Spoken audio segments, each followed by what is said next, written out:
vprašanje je bilo, kakšen plan še na vladi, bilo je delovno.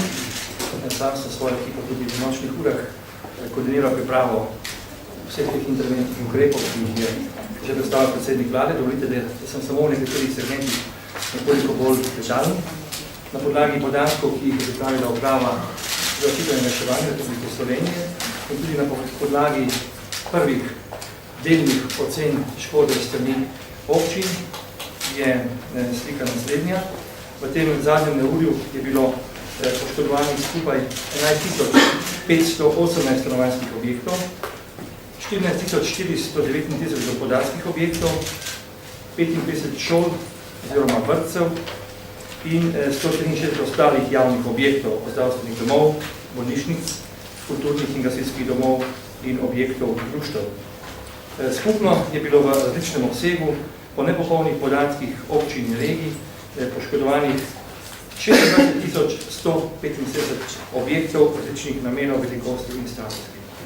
Kot je bilo že povedano, je iz tega nesporno, da je že predhodna ocena škode glede na število poškodovanih objektov bistveno presegla višino škode, kot jo določa zakon o odpravi posledic naravnih nesreč, ki tudi določa limit za možnosti pomoči države. Glede posameznih ukrepov bi se samo dotaknil samo dveh. Prvi je zelo pomemben sklep, ki govori o tem, da bo vlada na podlagi predhodne ocene uprave Republike Slovenije za zaščito in reševanje dodelila občinam, in to v naslednjih dveh dneh, za izvedbo prvih nujnih interventnih ukrepov za odpravo posledic neposredne materialne škode 7.830.000 evrov iz sredstev proračunske rezerve. Sredstva potem iz tega sklepa pa posameznemu upravičencu dodeli župan občine, ki bo ta sredstva prijela. Dovolite mi, da naštejem samo nekaj občin, ki prejmejo največ teh sredstev. Ta zbir bo tudi objavljen na naši internetni strani, prav tako pa je tudi sestavljen del gradiva na današnji seji vlade. Prvih 10 občin, mesta občina Ptuj, Destrnik, Sveti Jurij ob Ščavnici, Kozje, Podčetrtek, Kidričevo, Hajdina, Pucanci, Jušnici, Moravske Toplice in pa Trnovska vas. Mestna občina Ptuj bo v tem segmentu v naslednjih dveh dneh prejela 1.109.000 evrov, Destrnik 1.092.000 evrov, na to pa sledijo občine z manjšimi vsotami, Sveti Jurij ob Ščavnici 660.000, Kozje 470.000, Podčetrtek 453.000 in Kidričevo in tako naprej. Od drugih sklepov bi samo še nakratko se dotaknil sklepa, ki govori o tem, da je danes vlada se seznanila z priporočilom Ministrstva za okolje in prostor, ki je bilo pripravljeno v sodelovanju z Zavodom za gradbeništvo Slovenije, Obrtno-podjetniško zbornico in Gospodarsko in inženirsko zbornico z namenom, da se pomaga in prispeva k učinkoviti strokovni in hitri odpravi posledic neurja.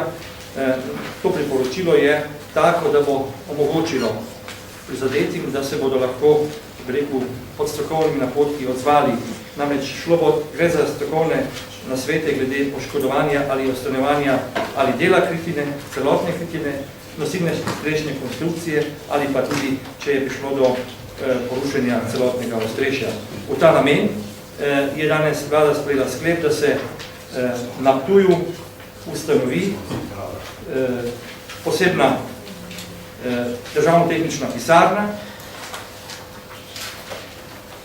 tehnično-informacijska pisarna, ki bo imela več namenov, tehnično strokovno svetovanje in pa pomoč oškodovancem pri obnovi poškodovanih objektov. Bo imela pomembno koordinativno vlogo tudi pri sanaciji ukrepov na tem vplivnem območju neurja. Naš koncesionar VGP Drava nam je pod veseljem tudi postopil prostore za to lokacijo. Hvala za besedo. Čisto kratko bi na drugi primer glavnem že opisal problematiko na področju šolstva. Vlada bo namenila za sanacijo škode na šolskih objektih 1.850.000 evrov. Škoda je sicer večja, skoraj za 1 milijon evrov, ampak ta del škode nameravamo pokriti z zavarovanj. vse naše šole, zavodi so tudi zavarovane proti tovrstnim nesrečam in neurjem, tako da bo iz državnega proračuna šlo 60% nastale škode. Čisto kratko, vanjo smo vključili tudi neurja iz julija, ko je bila precejšnja škoda na osnovni šoli Vice, pa kamniški šoli Marije Vere, Puconci, Krogu in pa tretja osnovna šola Murska Sobota. Potem 8. avgusta, kot veste, je divjalo neurje v Ilirski Bistrici in pa tudi v Brezovici, tudi tam bomo obnavljali šolske objekte. Najhuje pa je bilo sedaj 15. avgusta, recimo mestne občine Ptuj nam je razkrilo in uničilo strehe kritine praktično v petih naših vrtcih. Poslušajte zanimiva imena: Violica, Deterica, Marjetica, Tulipan in Proventica. Kam metuljčki? Na žalost je bo sanacija škode dokaj velika, kar 735.000 evrov. Prav tako na osnovni šoli Ljudski vrt in pa Destenik, Trnovska vas, Kozje, Sveti Jurij v Piščavnici in pa Vrtki Sprave Shod. Skratka, škode bomo pokrili, torej en del te škode bomo pokrili iz proračuna, iz rezerve. Jaz sem seveda zelo zadovoljen, da bo to dodatni denar tudi za naš resor. Praktično nismo mogli pokriti nastale škode iz lastnih sredstev, zaradi tega sem seveda vladi vse hvaležen, da bomo to lahko postorili do septembra.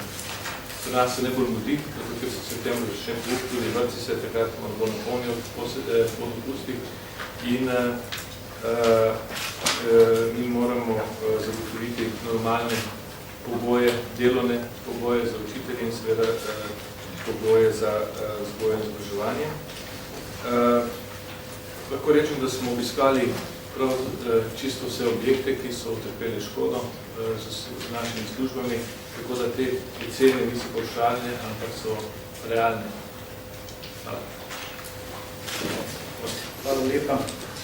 Torej, dokončne ocene na škodi še nimamo.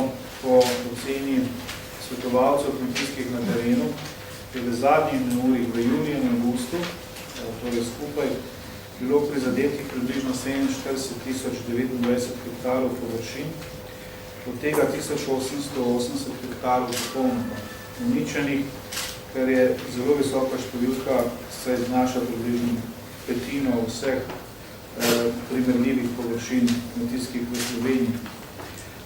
Najbolj so bile prizadete občine Murska Sobota, Ptuj, Novo mesto in tako naprej, površin oziroma nasadov, pa vinogradi, sadovnjaki, zelo koruza, žito in tako naprej.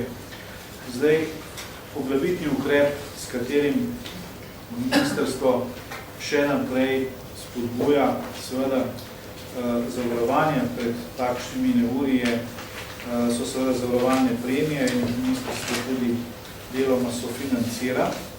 Vendar je tokratna škoda problematična v tem smislu, da je zajela v tako veliki površini in tudi tako radikalno velik del površin, zato je treba pristopiti dodatnim ukrepom sanacije.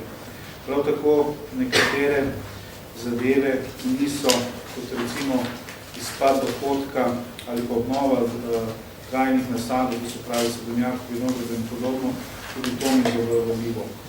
Zato na ministrstvu predvidevamo, če naštejem zelo na hitro, še naslednje ukrepe za sanacijo nastale škode. Vlada nas je zadolžila prvič, da se izplača delna akontacija oziroma akontacija za nekatere ukrepe kmetijske politike vnaprej. Potem v septembru bomo naredili poseben razpis za obnovo trajnih nasadov in za protitočne mreže.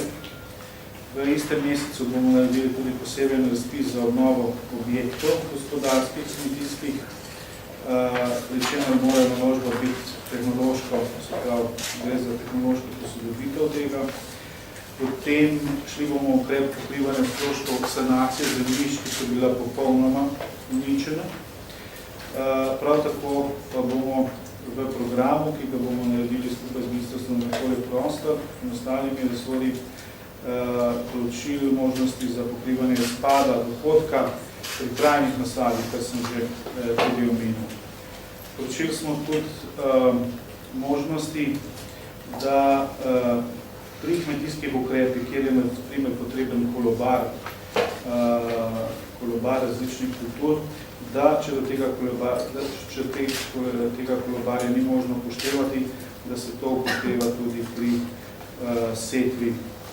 Na področju gozdarstva je v 2 mesecih zelo močno ali popolnoma poškodovanih okoli 600 hektarov gozdov. Mi predvidevamo, da bomo do konca tega meseca pripravili poseben program za sanacijo tako teh gozdov kot tudi cest, delo pa že tudi zelo poteka. Hvala.